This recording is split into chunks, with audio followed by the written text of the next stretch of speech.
it's being presented here as a big success for Timothy Geithner, Obama's Treasury Secretary. If you remember well, he presented that plan first 6 weeks ago. In fact, he presented the broad outlines of that plan 6 weeks ago. And back then, it was a complete disaster. The investors felt they didn't have enough details to really judge the plan. So basically, Geithner worked on it for the past 6 weeks, and he presented something that investors finally really liked. It's basically a partnership between the public and the private sector.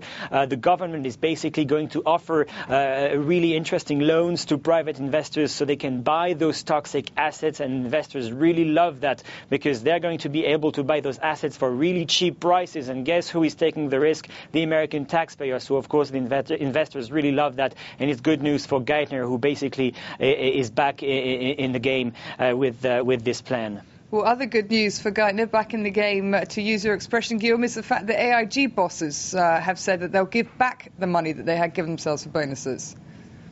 Yes, this is again a success for Timothy Geithner and the Obama administration. Of course, Geithner was very much criticized for not being able to prevent the distribution of those bonuses at AIG, and he took a lot of criticism for that. But in fact, the Obama administration has been complaining so much about it. It turns out a lot of these executives already gave their money back, and more apparently will do so over the next few days. So this is a big success for the Obama administration, being able to tell enough is enough, and apparently Wall Street is listening and giving the money back.